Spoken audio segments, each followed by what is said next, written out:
US dollar is more than just money. It is the operating system of the global economy. It's the currency that oils the wheels of international trade, the safe haven in times of crisis, and the ultimate weapon of American financial power. For 80 years, it has been the undisputed king. But now, the throne is shaking. A rebellion is brewing against the dollar's reign, led by America's greatest rivals. The question is no longer if the dollar will be challenged, but what could possibly replace it. Because if the dollar falls, it won't just change.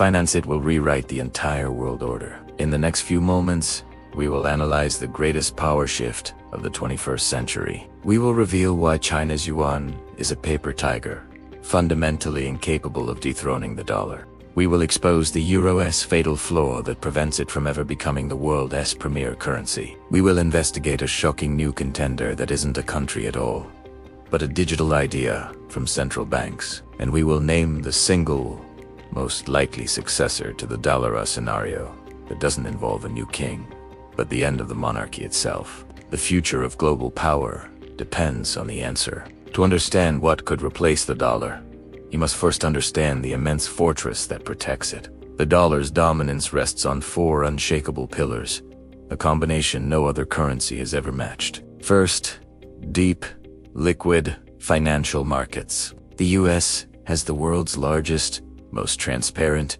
and most open bond and stock markets. Anyone in the world can easily buy and sell US Treasury bonds, the ultimate safe asset. Second, the rule of law and trust. Investors trust that their dollar assets in the US won't be arbitrarily seized by the government.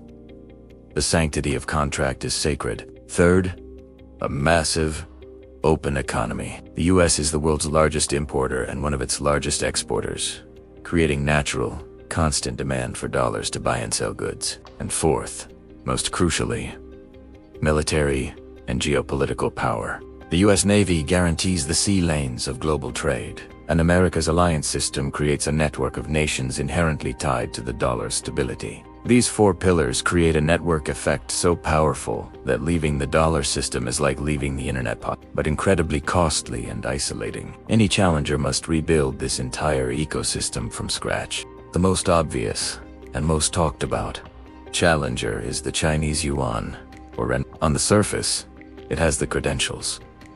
China is the world's second largest economy, its largest trading nation, and it possesses a powerful, centralized government with a long-term vision to topple the dollar. Beijing is pushing hard for petroleum deals, getting countries like Saudi Arabia and Russia to accept yuan for oil. It has created its own international payment system to rival SWIFT. But here lies the fatal flaw. The yuan is a paper dragon. China refuses to dismantle the very walls that prevent the yuan from becoming a true global currency. The Chinese Communist Party maintains strict capital controls, dictating how much money can flow in and out of the country. It manipulates its exchange rate for economic advantage. And most importantly, there is no rule of law independent of the party. At any moment, the state can seize assets, change the rules, or jail investors. Would you trust your life savings or your nation's foreign reserves to a currency controlled by a secretive, authoritarian regime that can change its value on a whim? The world's central banks, while diversifying slightly into yuan, answer with a resounding no. Without free movement of capital and transparent rule of law, the yuan is doomed to remain a regional tool, not a global reserve. The second major contender is already the world's second largest reserve currency. The euro, used by 20 nations and over 340 million people. It represents a massive, advanced economic bloc. It has deep capital markets and strong institutions like the European Central Bank.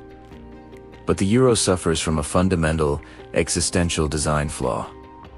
It is a currency without a state. The Eurozone is not a political union. It is a monetary union of sovereign nations with different economies, different fiscal policies, and different political priorities. When a crisis hits, like the 2009 Eurozone debt crisis, or the COVID pandemic, the response is slow, fractious, and bogged down in political haggling between Berlin, Paris, and Rome. There is no single Eurobond that carries the full faith and credit of a unified European treasury, like US treasuries do. Investors look at the euro and see not a single, cohesive entity, but a fragile alliance that could, in a severe crisis, potentially fracture, until Europe becomes a true United States of Europe with a common treasury and debt issuance. Political impossibility. In the foreseeable future, the euro will remain a powerful number 2, but never a confident number 1. What about the other names in the race? Let's examine the dark horses. First, the Japanese yen. Japan has a massive economy, deep financial markets, and rule of law, but its economy has been stagnant for 3 decades. Its population is shrinking, and its D/GDP ratio is the highest in the developed world. The yen is a safe haven in times of panic, but it lacks the growth, dynamism, and geopolitical heft to be the lead currency. Then there's gold, the original world currency. Gold is the ultimate hedge, the asset people flee to when they lose faith in everything else. But it is impossible to run a modern, digital, high-velocity global economy on a physical metal you have to dig out of the ground and store in vaults. It doesn't pay interest. It's impractical.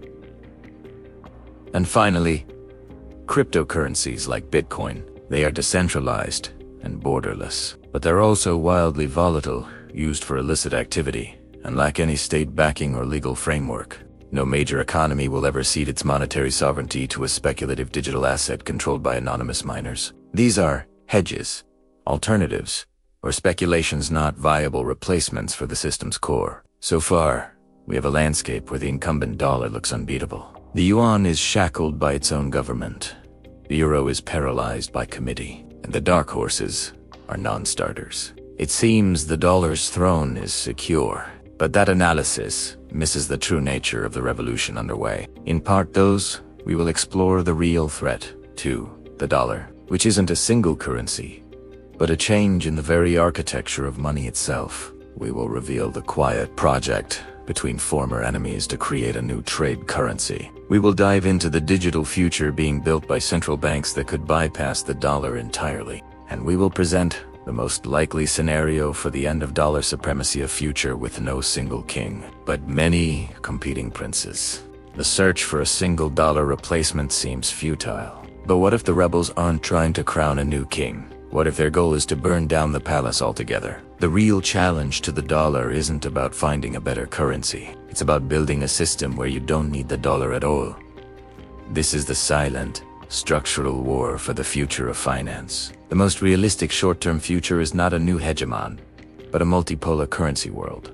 This is the explicit goal of the BRICS alliance: Brazil, Russia, India, China, and South Africa, and over 40 other nations now seeking membership. Their plan is to de-dollarize trade between themselves.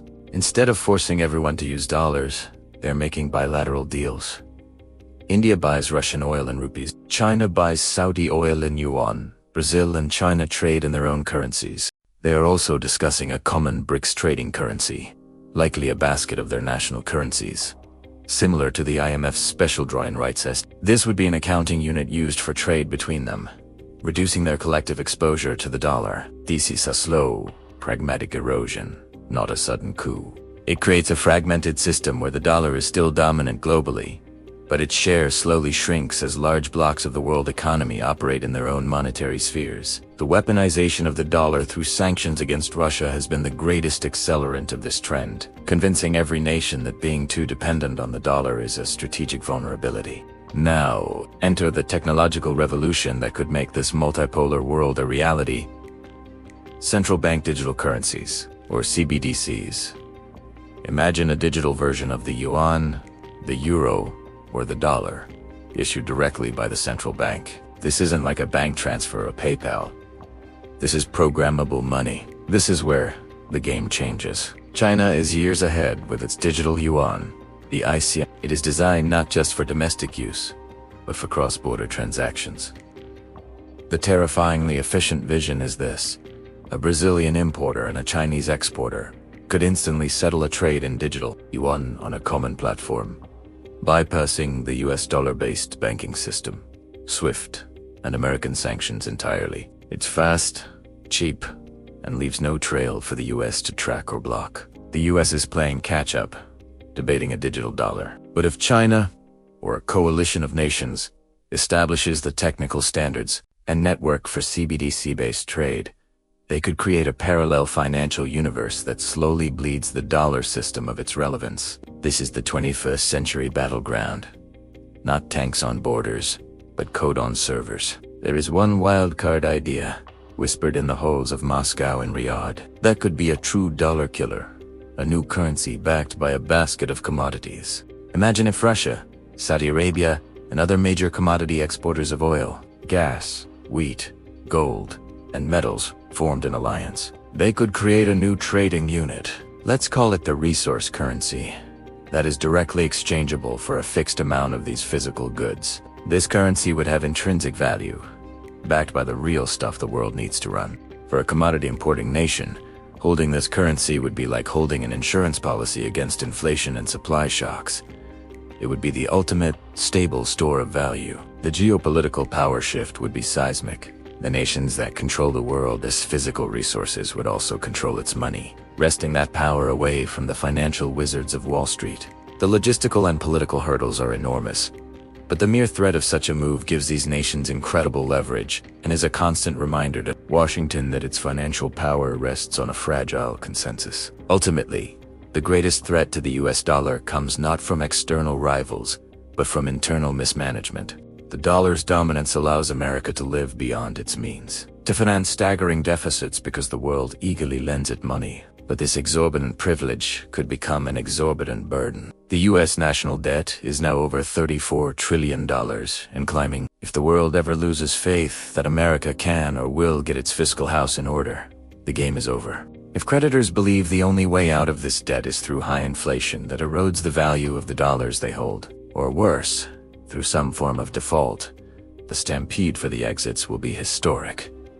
No rival currency needs to be perfect. The dollar just needs to look broken. A sustained period of fiscal recklessness, political paralysis, and loss of institutional trust in Washington is the one scenario that could trigger a rapid, disorderly collapse of dollar demand.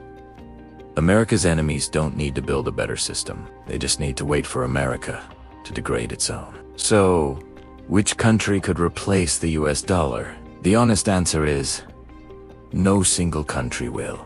The age of a single, unchallenged global hegemon is ending. The most likely future is a fragmented, multipolar currency system. In this new world, the US dollar will remain the single most important currency, but its share of global reserves and trade will shrink from its dominant 60% to perhaps a leading 40 to 50%. The euro will hold steady as a strong regional reserve. The yuan will become a significant regional currency in Asia and for commodity trade, but will not achieve true global status due to China's political constraints. And around the edges, new digital systems, commodity baskets, and bilateral arrangements will chip away at the margins. Power will be dispersed. It'll be a more complicated, less stable world for finance, where companies and nations must navigate multiple currency zones and geopolitical blocks. The convenience of a single global money will be gone, replaced by the complexity of a world with many centers of power. The replacement of the dollar will not be an event. It will be a process of managed decline. There will be no new currency appearing on the world stage to instantly claim the crown. Instead, we will witness a slow, decades-long erosion of the dollar's exclusive dominance. This process is already underway in the trade agreements between China and Saudi Arabia, in the gold purchases of central banks, and in the digital currency labs from Bozell to Beijing. The trigger will not be the rise of a challenger, but the self-inflicted wounds of American fiscal irresponsibility and the opportunistic building of alternatives by those who chafe under dollar dominance. The goal of America's rivals is not to win a race to the top, but to ensure there are other chairs to sit in when the music stops. The US dollar will not be replaced. It will be joined, and then gradually surrounded. The era of American financial unipolarity is closing. The new era of monetary multipolarity has begun, and in that world, everyone will pay a price for the loss of the simple, singular rule of the king dollar.